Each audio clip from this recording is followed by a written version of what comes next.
सुश्रद्धा मम ते मतिस्मृतिरपि त्वय्यर्चनं चापि ते हस्तावञ्जलैकथाश्रुतिरतः कर्णोक्षिसम्प्रेक्षते सस्तत्यां व्यसनं शिरोनतिपरं सेवीदृशेन ते तेजस्वी सुजनोऽहमेव सुकृती तेनैव तेजः पते तेनैव तेजः पते। बोले देवादिदेव अतिशयकारी श्री चिंतामणि पार्श्वनाथ भगवान की, संत शिरोमणि आचार्य भगवान गुरुदेव विद्यासागर जी महाराज की, पूज्य निर्यापक मुनि पुंगव श्री सुधा सागर जी महाराज की, मुनि श्री प्रणम्य सागर जी महाराज की जय। बोलिए परम पूज्य मुनि श्री वीर सागर जी महाराज की जय। समस्त मुनि संघ की जय। महाराज श्री नीलेश जैन मुंबई से चरणों में बारंबार नमोस्तु करते हुए, उनकी शंका है महाराज श्री, पिछले जन्म में अगर नरक गति गए थे तो अगले भव में याद क्यों नहीं रहता, ताकि वो ये भव में कोई पाप ना करे और अच्छे कार्य में लगा रहे। कृपया मार्गदर्शन। यह संसारी जीव अनादिकाल से भिन्न भिन्न गतियों में घूमता हुआ आ रहा है। जिस गति में हम जाते हैं, वहाँ जब पैदा होते हैं प्राय पूर्व भव का विस्मरण हो ही जाता है। नरकों और देवों में एक सुविधा है कि वहाँ पर जन्म से ही अवधि ज्ञान होता है, लेकिन मनुष्य गति और तिर्यंज गति में जन्म से अवधि ज्ञान नहीं होता है, और जिन्हें होता है वे विशिष्ट महापुरुष होते हैं, तीर्थंकर आदि, अथवा जो सर्वार्थ सिद्धि से आकर के इस मनुष्य गति में जन्म लेते हैं। अब मनुष्य गति में भी जन्म लेने वाले जीवों में कुछ विरले जीव ऐसे होते हैं जिन्हें जाति स्मरण एक ज्ञान होता है, वो हो जाता है। जाति स्मरण ज्ञान वो कहलाता है अचानक पूर्व भव का स्मरण में हो आना। आप लोगों ने कुछ घटनाएं सुनी होंगी। कुछ बालकों का जन्म होता है, कम उम्र में रहते हैं, और वे अपने पूर्व भव की सारी बातें यथावत बता देते हैं। छोटे से गांव में पैदा हुए हैं, लेकिन कुछ ऐसे भी जीव होते हैं, वो कह देते कि मैं तो पूर्व भव में बहुत बड़ा साइंटिस्ट था, अमेरिका में जन्मा था। ऐसी घटनाएं आप पेपर में आए दिन पढ़ते भी होंगे। 5 वर्ष का बालक है जो एक गांव में जन्मा है, लेकिन अमेरिकन इंग्लिश में बात करने लगा, और वो भी ऐसी इंग्लिश में और ऐसी टर्मिनोलॉजी का प्रयोग करने लगा जो सिर्फ साइंटिस्ट लोग करते हैं। उसने पूरी की पूरी बातें यथावत बता दी कि मैं पूर्व भव में इस प्रकार से था, मेरा मरण इस प्रकार से हुआ और यहाँ पैदा हो गया। तो कुछ ऐसे विरले जीव होते हैं जिन्हें जाति स्मरण हो जाता है, और वर्तमान में पंचम काल में तो ऐसे मिलना जीव बहुत कम है। जब हमें स्वयं जाति स्मरण नहीं होता है तो हमें क्या करना चाहिए? उन तीर्थंकर भगवान की वाणी पर विश्वास करना चाहिए, जो वीतरागी होते हैं, जिनके भीतर किसी प्रकार का स्वार्थ नहीं है, क्रोध आदि नहीं है, जो अपने स्वार्थ के लिए कुछ नहीं कथन करते, सिर्फ जन कल्याण के लिए कथन करते हैं। ऐसे तीर्थंकर आदि महापुरुषों ने जो उपदेश दिया है और जो जिणवाणी में लिपिबद्ध किया गया है, उसको हम अक्षरशः स्वीकारें, कि आगम में जो वर्णन आया है वो बिल्कुल सत्य है। और आगम हमसे कहता है कि चार गतियां हैं, चार गतियों में यह जीव भटक रहा है। नरक और स्वर्ग गति जो है वो दिखलाई देती नहीं है अभी वर्तमान में, सिर्फ आगम की आंखों से जान कर के देख कर के हम श्रद्धा करते हैं। तो जब तक यह भीतर से श्रद्धा नहीं होगी तब तक हम अपने आत्म कल्याण के लिए कुछ कर ही नहीं सकते हैं। तो कुछ परोक्ष होती हैं, उन पर विश्वास किया जाता है। इसलिए विश्वास किया जा रहा है क्योंकि वह वीतरागी पुरुषों के द्वारा प्रणीत है। तो जो व्यक्ति क्रोध से अथवा लालच से भरा हुआ होता है, जिसका कोई स्वार्थ होता है, अथवा जो अज्ञानी होता है, वही व्यक्ति जीवन में झूठ बोलता है। यदि तत्वार सूत्र पढ़ा हो, उसमें एक सूत्र आता है सत्य महाव्रत की भावना वाला 7वें अध्याय में, क्रोध लोभ भीरुत्व हास्य प्रत्याख्यानान्यनुवीची भाषणम च पंच। अर्थात संसार में व्यक्ति यदि झूठ बोलते हैं तो उसके पीछे 5 कारण आचार्य भगवान ने गिनाए हैं। क्रोध कषाय के द्वारा, लोभ लालच के द्वारा, जब उसको भय उत्पन्न करता होता है, डर जाता है तब, और हंसी मजाक आदि करता है तब वो झूठ बोलता है। और एक वे व्यक्ति झूठ बोल जाते हैं जिन्हें पूर्ण ज्ञान नहीं होता है।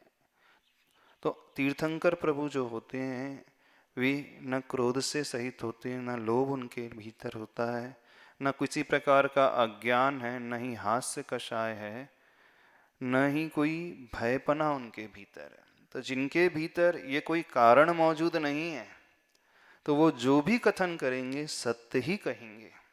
क्यों उन्होंने कहा कि 7 नरक होते हैं? वो कह सकते थे 14 नरक होते हैं, क्या जाता उनका? 7 की जगह 70 कह सकते थे, क्या जाता? 16 ही स्वर्ग होते हैं, 9 आदि जो हैं अहिमिंद्र की जहाँ व्यवस्था, ग्रहवेक होते हैं, अनुदिश होते हैं, अनुत्तर विमान होते हैं। उन्होंने जो 3 लोक की रचना बताई है, इन 3 लोक में ये जीव अनादिकाल से परिभ्रमण कर रहा है, हर गति में जाकर के उत्पन्न हुआ है, मरा है। तो उन्होंने क्यों कहा? डराने के लिए नहीं कहा, जो अक्षरशः सत्य है वही कहा। वे झूठ बोलने का कोई प्रयोजन उनके पास है ही नहीं। इस कारण एक बात को हमेशा ध्यान रखें, उस व्यक्ति की बात पर विश्वास कर लेना जो स्वार्थ से रहित होता है, जिसको कोई स्वार्थ नहीं, कोई लोभ लालच नहीं है, अथवा जो कषाय से ऊपर उठा हुआ है, तो वो व्यक्ति जब भी कथन करेगा वो सत्य ही कहेगा, उसमें वो असत्य कभी मिलावट कर ही नहीं सकता। तो जो शास्त्रों की रचना हुई है वो उन वीतरागी पुरुषों के द्वारा जो उपदेश दिया गया है, जो दिव्य ध्वनि उन्होंने कही है, वे शास्त्र उनके द्वारा दिए गए उपदेश से लिखे गए हैं। तो हम शास्त्र को, आगम को प्रमाण मानते हैं और उसके अनुसार विश्वास करते हैं। तो बहुत सारी बातें दुनिया में ऐसी होती हैं जो व्यक्ति अनुभव नहीं करता है लेकिन विश्वास करके चलता है। चलते हैं कि नहीं? आपके परदादा का नाम क्या है? तो आपके पिता अथवा दादा तो बता देंगे ना, आपने उन्हें कभी देखा होगा, फिर भी विश्वास कर लेते हैं। कर लेते हो कि नहीं? नहीं कर लेते थे, ये तो विश्वास कर लोगे, ये उनका नाम था, विश्वास कर लो। क्यों कर लोगे? क्योंकि उनको कोई लोभ लालच नहीं था, जो वो बताएंगे बिल्कुल सही ही बताएंगे। पर आपने उन्हें देखा नहीं, कभी उनके साथ रहे नहीं, फिर भी विश्वास कर लेते हैं। दुनिया में बहुत सारी ऐसी बातें होती हैं जो परोक्ष होती हैं, हम विश्वास करके ही चलते हैं। तो ऐसे ही इसके साथ भी लगाना। ठीक है, चलो 12 भावनाओं में कल अन्यत भावना को आगे चले। वैसे अन्यत भावना का एक स्वरूप और भी बहुत अच्छा सा है, वो बता दें। और एक तरीका दूसरा, पूज्य गुरुवर आचार्य भगवान एक श्लोक पढ़ते हैं आत्म संबोधन के लिए। वैसे यह क्रिया दुनिया में व्यक्ति को हमेशा अपनाना चाहिए, हर व्यक्ति को। बहुत अच्छी क्रिया है जो हमें अंदर से झकझोर करके रख देती है। गया से गया व्यक्ति भी क्यों ना हो, यदि इसे अपने जीवन में अपना ले तो हमारा तो पूरा विश्वास है उसका जीवन अवश्य बदल जाएगा। एक श्लोक है, कोऽहं कीदृग्गुणः क्वत्य किं प्राप्य किं निमित्तकः इत्यूह प्रत्ययं नोचे दस्थाने हि मतिर्भवेत्। आचार्य वादीप सिंह सूर्य जी हुए हैं, उन्होंने ग्रंथ लिखा है छत्र चूड़ामणि, जीवनधर चरित्र जिसे आप कहते हैं, यदि किसी ने पढ़ा होगा। जीवनधर जी का चरित्र है, उसमें ये श्लोक आता है और आचार्य भगवान का बहुत प्रिय श्लोक है। इसमें कुछ उत्तर नहीं दिए गए हैं, इसमें सिर्फ प्रश्न उठाए गए और 5 प्रश्न उठाए गए हैं। जो व्यक्ति इन प्रश्नों को उठाना सीख लेगा, उसकी आवाज थोड़ी सी कम हुई क्या? आवाज पूरा विश्वास है वो बहुत अच्छे से अपने आप को बदलेगा। को हम पहला प्रश्न है, कीदृक् गुणा दूसरा प्रश्न है, किम प्राप्य क्वत्यः किम निमित्तकः 5 प्रश्न है। को हम कीदृक् गुणः क्वत्यः तीसरा प्रश्न, किम प्राप्य चौथा प्रश्न, किम निमित्तकः 5वां प्रश्न। क्या हुआ? ओम। हाँ, को अहम अर्थात को हम का अर्थ है मैं कौन हूं। दूसरा प्रश्न है कीदृक् गुणः, मेरे गुण किस प्रकार के हैं। तीसरा प्रश्न है क्वत्यः अर्थात मैं कहां से आया हूं। चौथा प्रश्न है किम प्राप्य, क्या मुझे पाना है। और 5वां प्रश्न है किम निमित्तकः, क्यों मुझे किस निमित्त से कार्य करना है, पाना है। इन 5 प्रश्नों को आचार्य भगवान ने उठाया है, उत्तर नहीं दिया इस श्लोक में। और कहा नीचे की पंक्ति में इत्यूह प्रत्यहम नोचे, इस प्रकार की जो ऊहापोह प्रति अहम यानी प्रतिदिन जो नहीं करता है। ऊहापोह का अर्थ होता है चिंतन, विश्लेषण, समीक्षा। वह अन्य स्थान में जाकर के ही भटकते रहता है, यानी उसका जीवन कभी व्यवस्थित हो ही नहीं सकता। 5 प्रश्न जीवन के बहुत महत्वपूर्ण हैं। आप लोग जानते हैं क्या हो गया फिर से? को हम अर्थात मैं कौन हूं। चलो आप बता सकते हैं आप कौन हैं? कभी पूछा करो अपने आप से कौन है हम। बतलाओ कौन है आप लोग? हाँ?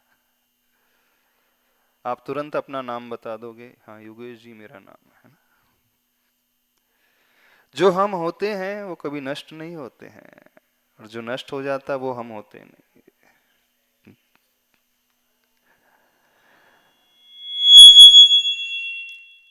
कीदृक् गुणः, हमारी क्वालिटीज क्या है,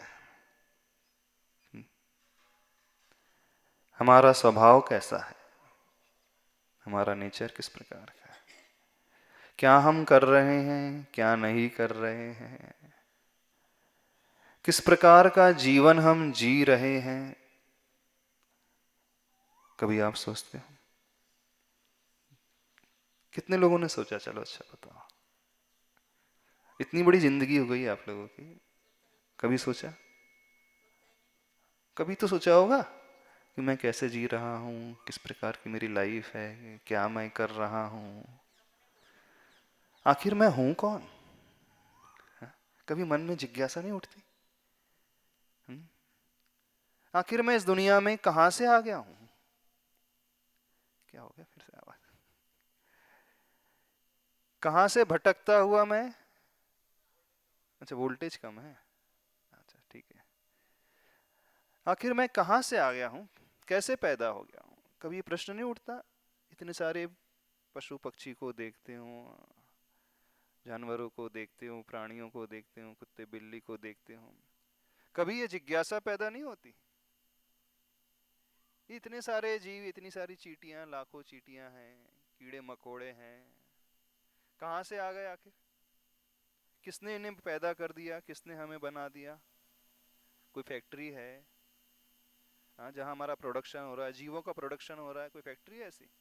हाँ, जैसे कार की फैक्ट्री होती है, डेली प्रोडक्शन होता है, इतनी यूनिट निकलती हैं, ऐसे ही इतने जीव आ रहे हैं संसार में, मर रहे हैं, जा रहे हैं, कहाँ से आ गए? कभी ये प्रश्न नहीं उठाया? कभी नहीं उठा आप लोगों के मन में? आखिर हम आए कहाँ से? हम्म? किम प्राप्य, क्या प्राप्त करना है, क्या हमें पाना है, क्या जिंदगी में करना है, क्या हमारे जिंदगी का उद्देश्य है, क्या जिंदगी का लक्ष्य है? किसी ने सोचा? बड़ी विचित्र बात है। पढ़े लिखे हो सभी लोग, ऐसा तो है नहीं कोई स्कूल नहीं गया हो, कॉलेज नहीं गया हो, गए होंगे ना? सारे पढ़े लिखे हैं। पढ़ना आ जाता नहीं आता? जो लिखा है सबको आता है। तो जिंदगी में कितने लोगों ने अपना उद्देश्य बनाया, लक्ष्य बनाया, क्या करना है हमें? आपका लक्ष्य होगा, हाँ, एक फ्लैट चाहिए, अच्छा एक बंगला चाहिए, यही होगा? एक गाड़ी चाहिए, क्या लक्ष्य है? किम निमित्त कहा, क्यों का प्राप्त करना है, बताओ? जो इस प्रकार का चिंतन प्रतिदिन नहीं करता है, वह अन्य ही स्थान में चला जाता है जहां नहीं जाना चाहिए। वो दुखों की परंपरा को झेलता ही रहता है। बहुत गजब का ये श्लोक है, पूज्य आचार्य भगवान गुरुदेव का बहुत प्रिय श्लोक है। और प्रतिदिन आचार्य भगवान इस श्लोक को दिन में तीनों ही सामायिक के पश्चात बार बार पढ़ते हैं। बहुत महत्वपूर्ण चीज बता रहे हैं आप लोगों को, रहस्य वाली चीज बता रहे हैं, जो प्राय दुनिया वाले नहीं जानते, उस चीज को बता रहे हैं। क्योंकि आचार्य भगवान यदि महान बने हैं, तो क्यों बने? हम उनकी महानता को मानते हैं, उनकी विद्वत्ता को स्वीकारते हैं, उनकी साधना को स्वीकारते हैं। हर एक व्यक्ति लालायित रहता है उनके पास जाने के लिए, उनके दर्शन के लिए, उनके चरण स्पर्श के लिए, उनके गंधोदक के लिए, उनके आहार के लिए, उनकी सेवा वैयावृत्ति के लिए नहीं लालायित रहता? जितने भी आज जैन श्रावक होंगे, जैन छोड़ो कई अजैन भी होंगे ऐसे श्रावक, जो अपने मन में एक सपना संजोए रहते हैं जीवन में, एक बार तो नवधा भक्ति से सहित होकर के हम गुरुदेव को पड़गान करके आहार दान दें। कितने लोग होंगे यहाँ पर जिन्होंने गुरुदेव की नवधा भक्ति करके उन्हें आहार दान दिया होगा, अपने ही चौका लगा करके? इस बेल्ट में तो शायद ही होंगे का, तो एक दो श्रावक तो हैं, बाकी बहुत अपने घर तक सीमित रहते हैं, अपने घर से फैक्ट्री, फैक्ट्री से घर, यहीं तक सीमित रहते हो कि नहीं? नहीं, बस यहीं तक सीमित रहता है व्यक्ति। तो बहुत सारे लोग हैं इस दुनिया में जो हमेशा ये आकांक्षा रखते हैं, भावना भावते हैं कि जीवन में एक बार उनका सानिध्य मिलना चाहिए, हम उनके निकट पहुंच जाए, वे हमें याद करें, है ना? आप उन्हें याद करो ऐसा नहीं, आप क्या चाहते हो? गुरुवर हमें याद कर, कभी तो वो हमारा नाम ले, नहीं होता ऐसा? ऐसी तो भावना होती है ना कि एक बार तो आचार्य श्री हमारा नाम ले लें, नाम लेकर के हमें बुला लें, हमें याद कर लें।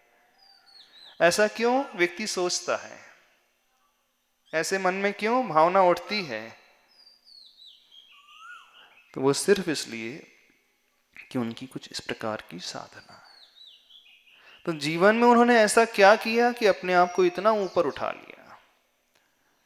तो उस बात के लिए आपसे कह रहे हैं उनका चिंतन। तो कुछ गाथा, श्लोक अथवा सूत्र हैं, आचार्य भगवान को बहुत प्रिय हैं, और वे उसे हृदय से दोहराते हैं, ऐसी भावना भाते हैं, इस प्रकार का पुरुषार्थ करते हैं। और उसी में एक यह सूत्र है, 5 प्रश्नों वाला सूत्र, मैं कौन हूँ, मेरे गुण क्या हैं, मैं कहाँ से आया हूँ, क्या मुझे करना है, क्या मुझे पाना है और क्यों पाना है। Who am I, what to do, from where I have come, where to go and why। सब WWW है, सब क्वेश्चंस हैं। Who starts from W, why starts from W, where starts from W, है ना, what starts from W, सब में W ही है, question ही है।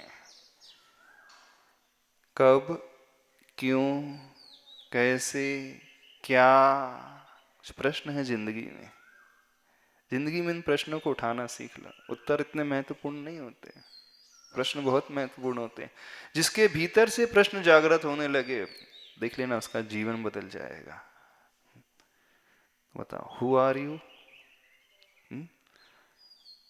What have you to do, what to do, why to do, when to do, सब ये प्रश्न हैं। तो who, what, why, way, which way, सारे के सारे प्रश्न हैं। कभी आप उठाते हो? नहीं उठाते। कभी सोचता है व्यक्ति? किसने सोचा? बस इसको सोचना तो शुरू करो। कभी अपने आप से पूछने की कोशिश करो, आखिर मैं कौन हूं, मैं कहां से आया हूं, कहां मुझे जाना है, क्यों मुझे ये सब करना है, क्या मुझे करना है, कब तक करना है। सोचा है कभी?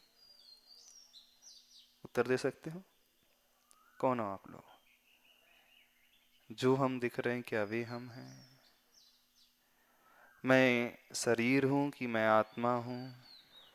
मैं मनुष्य हूं, पुरुष हूं, स्त्री हूं, क्या हूं? कहां से मैं यहां पैदा हो गया हूं, कहां से मैं यहां आ गया, क्यों आ गया हूं, क्या जिंदगी में मुझे करना है, क्या मुझे पाना है, क्यों पाना है। ये प्रश्न अपने भीतर से उठाओ, उत्तर मिलते चले जाएंगे। दूसरे के उत्तर भी नहीं सुनना, अंदर की उत्तर आना चाहिए। तब व्यक्ति अपनी जिंदगी को बदलता है। सुनी सुनाई बात पर कभी नहीं बदलता, क्योंकि सुनना तो बहुत होगा। कई लोगों के मुख से सुन लिया होगा तो वो बोलेंगे कौन हूं मैं, तो बोले मैं जीव हूं, वो बोलेंगे। दूसरों के मुख से क्या सुनाई देगा? हाँ, मैं बोलो मैं जीव हूं, मैं जीव हूं, बोल दोगे आप, उससे कुछ नहीं होता। आप तो रट्टू तोता हो गए सुन करके बोल। ये अंदर से उठना चाहिए बात। ये प्रश्न कागज में लिखे हुए हैं अथवा किसी के द्वारा पूछे गए हैं।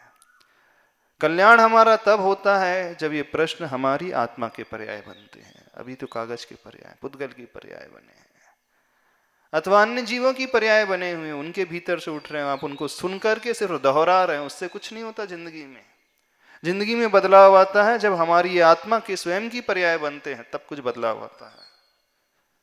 अभी सब पर की पर्याय बने हुए हैं। कुछ जड़ की पर्याय बन करके प्रश्न उठ जाते हैं, कुछ किसी व्यक्ति की पर्याय बन करके उठ जाते हैं, उससे कुछ नहीं होता। जिंदगी में, जिंदगी में परिवर्तन आता है कब? बड़े से बड़ा डाकू भी बदल जाता है? नहीं बदल जाता। अंगुली माल जैसा डाकू बदल गया जब उसके अंदर से वो प्रश्न उठा। बस उसने सोच लिया, ठान लिया, आप तो बहुत बड़े हो, ऊपर उठे हुए डाकू से। नहीं, डाकू तो नहीं है कोई, नहीं है, डाकू नहीं है। एक डाकू का जीवन बदल सकता है, वो अच्छे अपने आप को बना सकता है, लेकिन एक श्रावक वो वैसा ही रह रहा है। इसका क्या अर्थ है? ये प्रश्न अभी आपकी आत्मा के पर्याय नहीं बने हैं। तो बताइए कौन है आप लोग, कहां से आए हैं, हाँ, क्या हमारे गुण हैं? समझ रहे हो नहीं समझ रहे? कभी इसका ध्यान किया करना, खुद खोजना, खुद उत्तर देना। वो ध्यान है ना, आपकी भीतर का ध्यान होना। फिर देखना कितना मन लगेगा। अभी तो हम जो कहते हैं वो आप दोहरा देते हो, सत्य कह रहे हैं, उसमें भी उतना मन नहीं लगता होगा, क्योंकि ये आपकी आत्मा की पर्याय नहीं बन रही। अभी आपसे सुन रहे हो, श्रवण कर रहे हो, और कुछ नहीं। हाँ, श्रवण तब उपयोगी होता है, सुनना तब उपयोगी होता है, सुनकर के जब उस वाक्य को, उस शब्द को हम अपने भाव बना लें।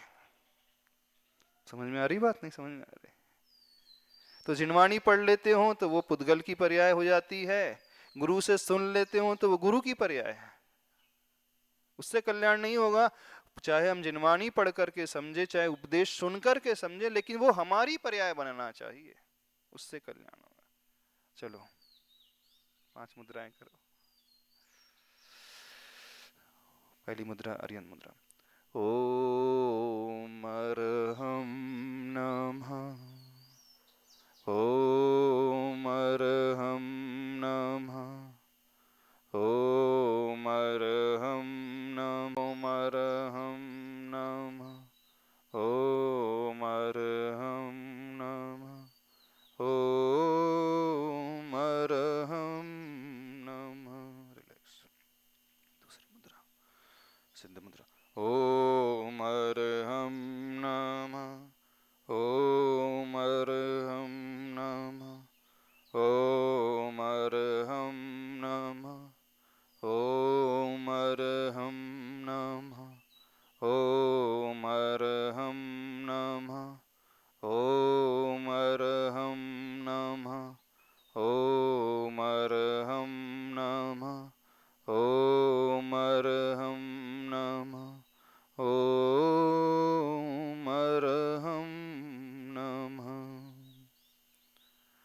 ओम अरहम नमः। ओम अरहम नमः। ओम अरहम नमः। ओम अरहम नमः। ओम अरहम नमः। ओम अरहम नमः। ओम अरहम नमः। ओम अरहम नमः। ओम अरहम नमः। चौथी मुद्रा।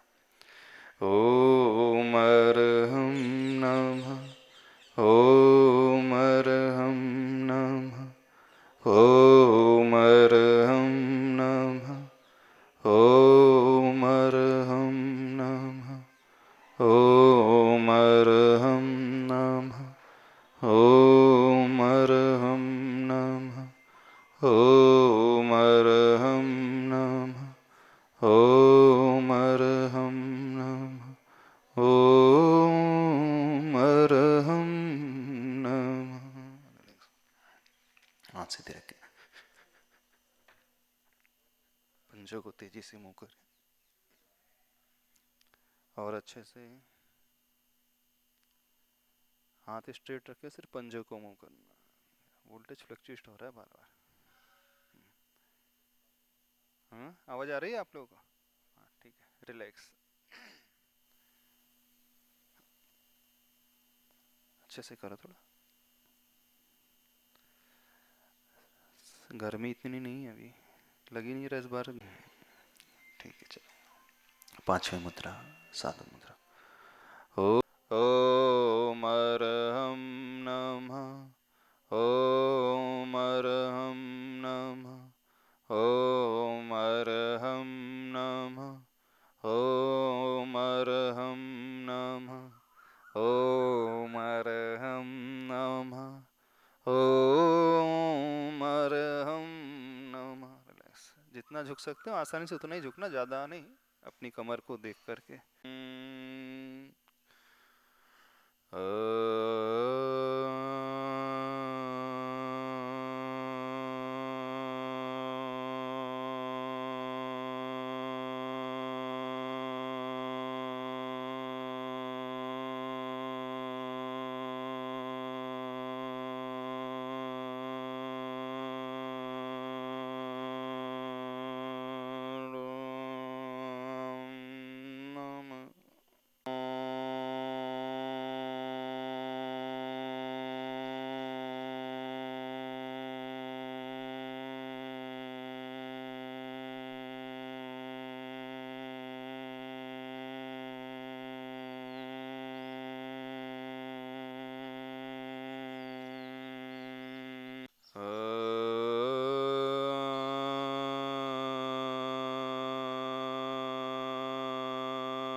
रिलैक्स।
रिलैक्स।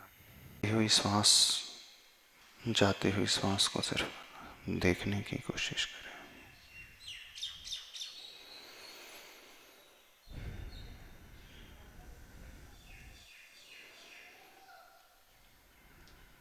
क्षमता के अनुरूप रोक करके रखें, धीरे धीरे बाहर जाने दें।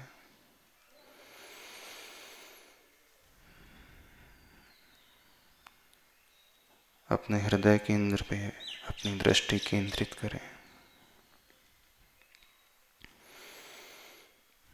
जीवन के महत्वपूर्ण प्रश्नों को आज समझने की कोशिश करते हैं।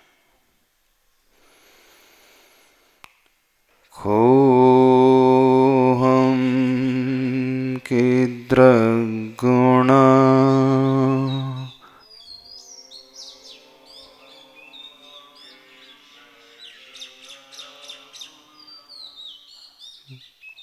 कोहम,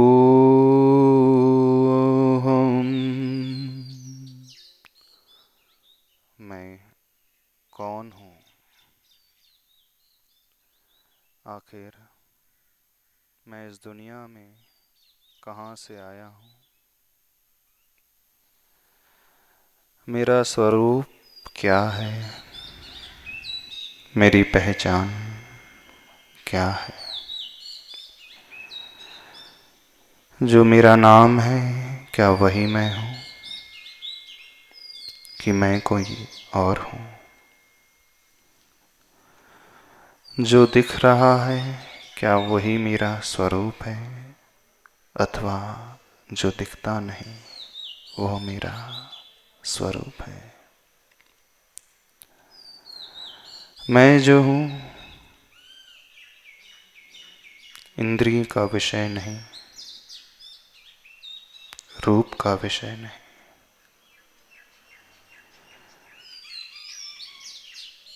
इस प्रश्न को आज मैं भीतर से उठा रहा हूँ। दुनिया जैसी मुझे समझती है, क्या वास्तव में मैं वैसा ही हूँ? सभी लोग अपने भीतर झांक करके देखें। अपने स्वरूप को पकड़ने की कोशिश करें। क्या मैं जीव हूँ कि जड़ हूँ? क्या मैं आत्मा हूँ अथवा शरीर हूँ? आज तक शरीर से ही अपनी पहचान मैंने की है। इस शरीर के पूर्व भी मैं था, इस शरीर के बाद भी मैं रहूंगा। माता पिता से मुझे शरीर मिला है, आत्मा नहीं मिली है। उन्होंने शरीर की उत्पत्ति में सहायता प्रदान की है। संसार में जीवात्मा का उत्पन्न, उसका जन्म कोई नहीं कर सकता। मैं वही जीव हूँ, आत्मा, चेतना। को अहम,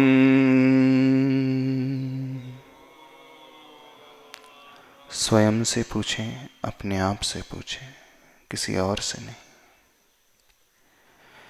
क्या मैं हाथ रूप हूँ, पैर रूप हूँ, चेहरे रूप हूं, शरीर रूप हूं, अथवा इस शरीर को चलाने वाला जीव हूं। मैं आज अपने आप को पकड़ रहा हूं, उसे जिसे आज तक देख नहीं पाया, पहचान नहीं पाया। जो बोल रहा है, जो सुन रहा है, जो महसूस कर रहा है, जो देखता है पर दिखता नहीं, जो स्वयं दुनिया को जानता है पर जानने में नहीं आ पा रहा, वही मैं हूं। सोहम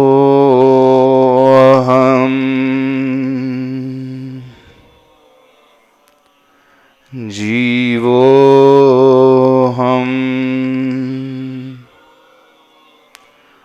आत्मस्वरूपोहम।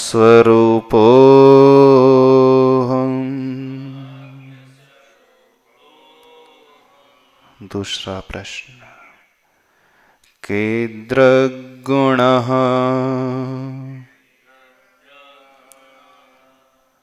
मेरे गुण कौन से हैं?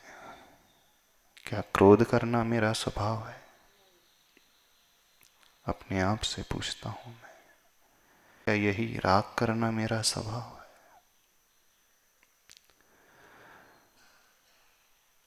मनपसंद वस्तु नहीं मिलने पर रति करता हूं, द्वेष करता हूं। क्या द्वेष ही मेरा स्वभाव है? आज उसे मैं पकड़ रहा हूं। आज आत्मविश्लेषण मैं कर रहा हूं, मैं किस नेचर का हूं। नेचर कभी नहीं बदलता, क्रोध छूट जाता है, ईर्ष्या छूट जाती है, द्वेष छूट जाता है, लेकिन कुछ ऐसा है मेरे भीतर जो नहीं छूटता, हमेशा था, है और रहेगा। वही मेरा स्वभाव, ज्ञातापन, दृष्टापना, जानना। सिर्फ ज्ञान के माध्यम से जान रहा हूं मैं, दर्शन के माध्यम से मैं देख रहा हूं।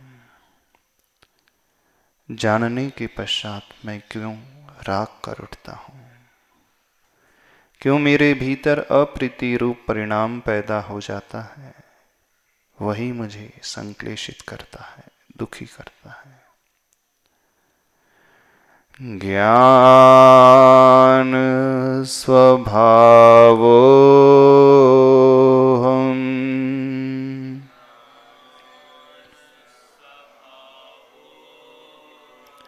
दर्शन स्वभावोऽहम्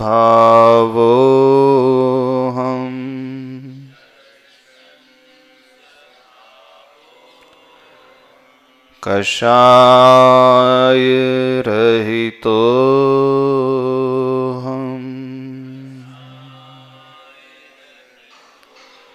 ईर्ष्या रहितोऽहम्।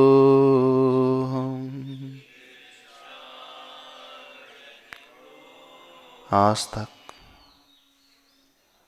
मैं अधिकांश कषाय से भर उठता हूं। उस विभाव को मैंने स्वभाव समझ लिया, अपना नेचर मान लिया। यही मेरी भूल है। मैं आज अपने उस गुण को पकड़ने की कोशिश कर रहा हूं जो मेरे अंतरंग में है, जो जीव मात्र में है, ज्ञान दर्शन गुण। मैं उस तक आने की कोशिश कर रहा हूं। मेरे जीवन का तीसरा प्रश्न, क्वत्यः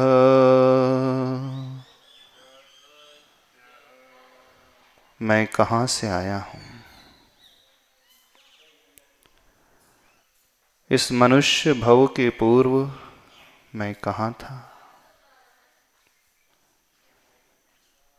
मेरी आत्मा का जन्म कोई नहीं करा सकता। इसके पूर्व किसी न किसी पर्याय में मैं अवश्य था। रूपो हम।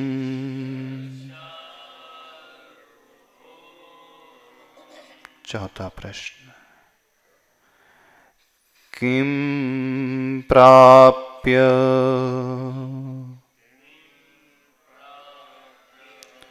किम प्राप्य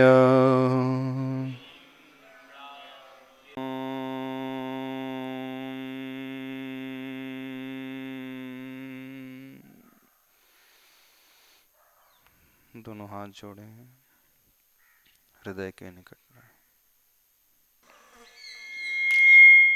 इन प्रश्नों के उत्तर स्वरूप परम शांति। ओम अरहं परम शांति। ओम अरहं परम शांति। इस पूरी ऊर्जा को अपने शरीर से स्पर्शित करते हुए एक्सेस एनर्जी को संसार के कल्याण के लिए संप्रेषित करें। बोलिए महावीर भगवान की, संत श्रोमणी आचार्य भगवान गुरुदेव विद्यासागर जी महाराज की। बोलिए परम पूज्य मुनि श्री वीर सागर जी महाराज एक की बात बताना, जय।